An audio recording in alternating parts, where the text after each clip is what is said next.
Hi viewers, வணக்கம். இன்றைக்கி பார்க்க போகிற ரெசிபி என்னன்னு கேட்டிங்கன்னா, மலாய் சிக்கன் எக்கு பொடி மாசும் சிக்கன் கோலா உருண்டை குழம்பும் பார்க்க போகிறோம். ஃபஸ்ட்டு வந்து மலாய் சிக்கனுக்கு என்னென்ன பொருள்னு சொல்லிடுறேன், பார்த்துக்கோங்க. ஒரு 200 சின்ன வெங்காயம் எடுத்து வச்சுருக்கேன். 100 கிராம் சிக்கன் வந்து வேக வச்சு வச்சுருக்கேன், உப்பு போட்டு மஞ்சள் பொடி போட்டு. ஒரு அரை டீஸ்பூன் வந்து மிளகாய்த்தூள், அரை டீஸ்பூன் வந்து மல்லித்தூள், அரை டீஸ்பூன் வந்து ஜீரகம் எடுத்து வச்சுருக்கேன். கொஞ்சோண்டு இஞ்சி பூண்டு விழுது, கொஞ்சோண்டு மல்லிச்செடி, புதினா, கருவேப்பிலை, 2 முட்டை. இது வந்து மலாய் சிக்கன் பொடி மாஸுக்கு தேவையான பொருட்கள். அடுத்து வந்து சிக்கன் கோலா உருண்டைக்கு வந்து என்னென்ன தேவை அப்படின்றத பார்த்துருவோம். எப்படி குழம்பு செய்யலான்றதையும் நான் அதுக்கு தேவையான பொருட்கள் என்னன்றதையும் சொல்கிறேன், நல்லா பார்த்துக்கோங்க.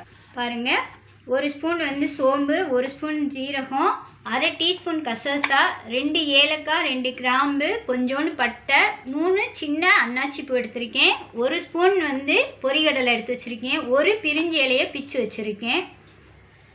இங்கே பாருங்கள், கொஞ்சம் வெள்ளைப்பூடு, கொஞ்சம் இஞ்சி, ஒரு தேங்காய்ச்சல் போல் துருவி வச்சுருக்கேன். 1 முட்டை எடுத்து வச்சுருக்கேன். ஒரு 200 கிராம் சிக்கன் எடுத்து வச்சுருக்கேன். அதுக்கப்புறம் வந்து சின்ன வெங்காயம் வந்து 200 எடுத்து வச்சுருக்கேன். இது வந்து சிக்கன் கோலா உருண்டை செய்கிறதுக்கு. அடுத்து குழம்பு தாளிக்கிறதுக்கு வந்து பட்டை, சோம்பு, கிராம்பு, ஏலக்காய், அன்னாச்சிப்பூ, ஒரு 3 சின்ன தக்காளி எடுத்து வச்சுருக்கேன். கொஞ்சோண்டு சின்ன வெங்காயம், கருவேப்பிலை. பாருங்கள், மிளகாய்த்தூள் வந்து ஒரு 3 ஸ்பூனு, அரை டீஸ்பூன் வந்து காஷ்மீர் மிளகாய்த்தூள் வச்சுருக்கேன். 5 ஸ்பூன் வந்து மல்லித்தூள் எடுத்து வச்சுருக்கேன். இந்த இது வந்து சிக்கன் வந்து கோலா உருண்டை எடுத்தது போக மீதி எலும்பு இருந்துச்சு. அந்த எலும்பை வந்து வேக வச்சு எடுத்து வச்சுருக்கேன். இதை வந்து கோலா உருண்டை குழம்புக்கு ஊற்றினோம்னா ரொம்ப டேஸ்ட்டாக இருக்கும், அதுக்காக எடுத்து வச்சுருக்கேன். கோலா உருண்டை வந்து செய்கிறதுக்கு தேவையான அளவு எண்ணெய் எடுத்து வச்சுருக்கேன், தேவையான அளவு உப்பு. வாங்க எப்படி செய்யலான்றதை பார்ப்போம். மலாய் சிக்கன் வந்து ஃபஸ்ட்டு ரெடி பண்ணிடுவோம். தேவையான அளவு எண்ணெய் ஊற்றிக்கோங்க. ஃபஸ்ட்டு கொஞ்சமாக எண்ணெய் ஊற்றிக்கோங்க. இந்த வெங்காயத்தை வந்து அந்த எண்ணெயில் போட்டு நம்ம வதக்கிடுங்க நல்லா.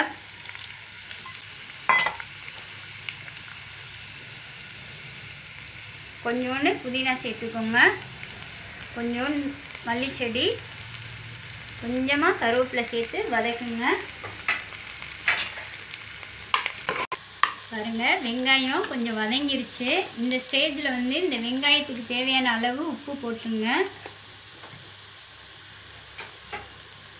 போட்டுட்டு அதுலேயே இந்த முட்டையை வந்து உடச்சி ஊற்றி, முட்டை பொடி மாஸ் பண்ணுவோம் பார்த்தீங்களா, அது மாதிரி செஞ்சு எடுத்து தனியாக வச்சுருங்க. 2 முட்டை நல்லா உடச்சி ஊற்றுட்டேன். முட்டை பொடி மாஸுக்கு செய்வோம் பார்த்தீங்களா, அந்த மாதிரி செஞ்சு எடுத்து வச்சுருங்க தனியாக. பாருங்க, இந்த மாதிரி வதங்கிடுச்சு, பொடி மாஸ் பண்ணிட்டோம். இது அப்படியே வந்து எடுத்து வச்சுருவோம்.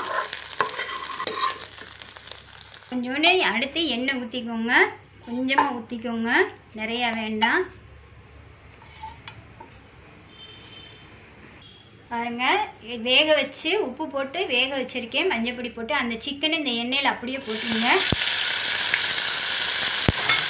கொஞ்சம் நல்லா இந்த எண்ணெயிலேயே வதங்கட்டும் இந்த சிக்கனு. பாருங்கள், இந்த சிக்கன் வந்து எண்ணெயிலேயே நல்லா ரோஸ்ட் ஆயிடுச்சு. இந்த ஸ்டேஜில் வந்து பாருங்கள், ஒரு அரை டீஸ்பூன் போல் இஞ்சி போட்டிருக்கேன். நல்லாயிருக்கும், டேஸ்ட்டாக இருக்கும் மலாய் சிக்கனுக்கு. பார்த்தீங்களா, எடுத்து வச்சுருக்க இந்த பொடியை வந்து அப்படியே சேர்த்துருங்க. மிளகு ஜீரக பொடி, மிளகாய்த்தூள், மல்லிப்பொடி சேர்த்துருக்கேன், அதை அப்படியே இதில் சேர்த்துருங்க. சேர்த்து நல்லா ரோஸ்ட் பண்ணிடுங்க. ரோஸ்ட் ஆகிட்டு இருக்கு. இந்த ஸ்டேஜில் வந்து நான் ஏற்கனவே உப்பு போட்டு வேக வச்சுருக்கேன், லைட்டாக தான் உப்பு போடுறேன், பார்த்துக்கோங்க. இப்போ வந்து கொஞ்சம் கருவேப்பிலை சேர்த்துக்கோங்க, கொஞ்சோண்டு மல்லிச்செடி சேர்த்துக்கோங்க, கொஞ்சோண்டு புதினா சேர்த்துக்கோங்க. சேர்த்து நல்லா ஒரு 2 நிமிஷம் வதக்குங்க. பாருங்கள், சிக்கன் நல்லா ரோஸ்ட் ஆயிடுச்சு. ஏன்னா ஏற்கனவே நம்ம வேக வச்சனால நல்லா ரோஸ்ட் ஆயிடுச்சு. காரம் வந்து இதுக்கு கம்மியாக தான் சேர்க்கணும் மலாய் சிக்கனுக்கு. இப்போ வந்து எடுத்து வச்சுருக்க அந்த முட்டை வந்து பொரியல் அதில் சேர்த்துருங்க. சேர்த்துட்டு நல்லா கிளறிடுங்க. சிக்கன் வந்து மலாய் சிக்கன் முட்டை பொடி மாஸ் வந்து தயாராகிடுச்சு. பாருங்கள் பாருங்கள், மலாய் சிக்கன் வந்து பொடி மாஸ், முட்டை பொடி மாஸ் ரெடி ஆயிடுச்சு. இதை எடுத்துட்டு அடுத்து வந்து சிக்கன் கோலா உருண்டைக்கு தயார் பண்ணிடுவோம். இப்போ சிக்கன் கோலா உருண்டை செய்ய போகிறோம். அதுக்கு தேவையான அளவு எண்ணெய் ஊற்றிக்கோங்க. தாளிக்க போகிறோம் சிக்கன் கோலா உருண்டையை. அதுக்கு தேவையான அளவு எண்ணெய் ஊற்றிக்கோங்க. இப்போ சிக்கன் கோலா உருண்டை தயார் பண்ண போகிறோம். அதுக்கு தேவையான பொருட்களை வதக்கிடுவோம். கசகசா, பட்டை, பொரிகடலை, சோம்பு, சீரகம், பிரிஞ்சி இலை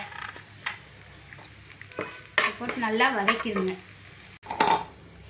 இந்த 3 பச்சை மிளகாய் சேர்த்துக்கோங்க. நான் சொல்ல மறந்துட்டேன், அதையும் இதில் போட்டு வதக்கிடலாம். சின்ன வெங்காயத்தை அதில் போட்டு வதக்கிடுங்க.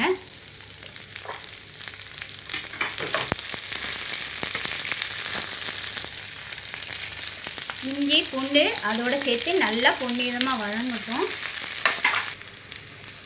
மிளகு ஒரு அரை டீஸ்பூன் போல் சேர்த்துக்கோங்க, மறந்துட்டேன். கருவேப்பிலை சேர்த்துக்கோங்க. புதினா எடுத்து வச்சுருக்க புதினா சேர்த்துக்கோங்க. மல்லி செடி சேர்த்துக்கோங்க. எடுத்து வச்சுருக்க தேங்காய் துருவலை சேர்த்துக்கோங்க. சேர்த்துட்டு எடுத்து வச்சுருக்க சிக்கனையும் அதில் போட்டு நல்லா வதக்கிடுங்க. சுள்ள சுள்ள வதக்குங்க, தண்ணிலாம் இல்லாமல் வற்றி வரணும்.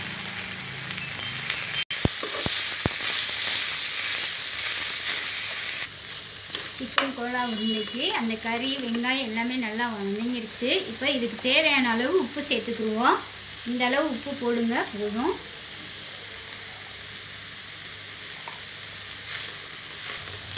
இது நல்லா வதங்கிருச்சு, இறக்கி வச்சுருவோம், ஆறட்டும். அதுக்கப்புறம் இதை அரைச்சி உருண்டையாக பிடிப்போம். அதுக்கப்புறம் குழம்ப தாளித்து விட்டுருவோம். இப்போ சிக்கன் குழம்ப தாளித்து விட்டுருவோம்.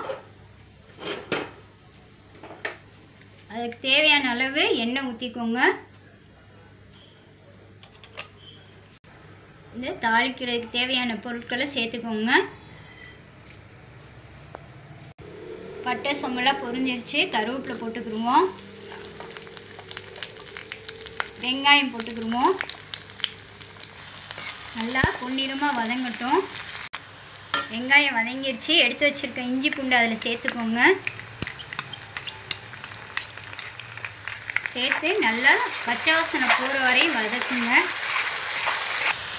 எடுத்து வச்சுருக்க மல்லிப்பொடி, மிளகாய்த்தூள் அதில் சேர்த்துக்கோங்க. இந்த மல்லிப்பொடியில் சீரகம், மிளகு, சோம்பு, பருப்பெல்லாம் சேர்த்துருக்கோம். அது வீட்டில் அரைச்ச பொடி, அதனால தான் இது 5 ஸ்பூன், இது 5 ஸ்பூன் சேர்த்துருக்கேன். இந்த டீஸ்பூன் தான் பார்த்துக்கோங்க. இது அதில் சேர்த்துருங்க.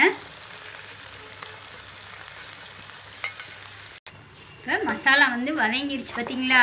அதுக்கப்புறம் இந்த எடுத்து வச்சுருக்க 3 சின்ன தக்காளி அதை சேர்த்து சுருள சுருள வதக்கிடுங்க.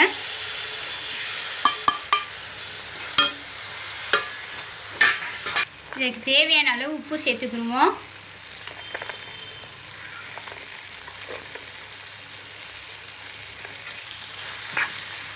தக்காளி சுருள சுருள வதங்கிருச்சு. நான் எடுத்து வச்சுருக்கேன் பாருங்கள், அந்த எலும்பு வேக வச்ச தண்ணி, அந்த தண்ணி அதில் ஊற்றிடுங்க. எலும்போடு சேர்த்து வேஸ்ட் ஆகக்கூடாதுன்னு சொல்லிட்டு தான் நான் இதோட கலக்குறேன். எவ்வளோ நமக்கு குழம்பு தேவையோ அந்த அளவு கலக்கிட்டு இதில் 2 தேங்காய் சில்லு, அரை ஸ்பூன் சீரகம், அரை ஸ்பூன் சோம்பு, 2 கிராம்பு, 1 ஏலக்காய் போட்டு அரைச்சிருக்கேன். இந்த விழுதை அப்படியே சேர்த்துக்கோங்க குழம்புல.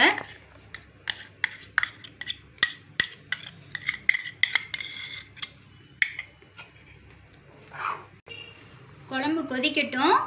இப்போ கோலா உருண்டை நம்ம அரைச்சி வச்சுருந்தோம் பார்த்தீங்களா, இதை அரைச்சிட்டு வந்துடுவோம். சிக்கன் கோலா உருண்டைக்கு நெய்ஸாக அரைச்சிட்டு வந்துட்டோம். இது இருக்கட்டும். அதுக்கு முன்னாடி சட்டி காயட்டும். எண்ணெய் காஞ்சிட்டு இருந்தால் கோலா உருண்டை போட்டுடலாம். கோலா உருண்டை செய்கிறதுக்கு தேவையான அளவு எண்ணெய் ஊற்றிக்கோங்க. இப்போ இந்த முட்டை இருக்குது பார்த்தீங்களா, அதோட வெள்ளைக்கருவு மட்டும் ஊற்றிக்கோங்க. மஞ்சள் வேண்டாம், கொஞ்சமாக ஊற்றிக்கோங்க. இந்த முட்டையோட வெள்ளைக்கருவு ஊற்றுறனால உடையாமல் வரும் கோலா உருண்டை. அதுக்காக தான் முட்டையோட வெள்ளைக்கருவு ஊற்றுறோம். இந்த மாதிரி சின்ன சின்ன உருண்டையாக எடுத்து எண்ணெய் காஞ்சிச்சு அதில் வச்சுருங்க. பாருங்கள், ஒரு சைடு நல்லா வெந்துருச்சு. இப்படி திருப்பிடுவோம். நல்லா ப்ரௌன் கலர் ஆகுது. அதுக்கப்புறம் திருப்பிடுவோம். கையை திருப்புங்க.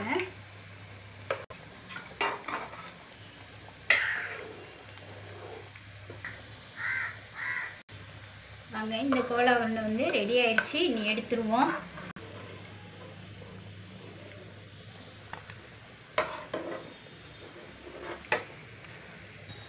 பாருங்க, குழம்பும் நல்லா கொதிச்சிருச்சு. இப்போ இந்த குழம்புல வந்து இந்த கோலா உருண்டையை போட்டுருவோம். நல்லா விரிசல் இல்லாமல் நல்லா வந்திருக்கு பாருங்கள். இது அப்படியே அந்த குழம்புல போட்டுருவோம். கோலா உருண்டை குழம்பும் தயார், மலாய் சிக்கனும் தயார்.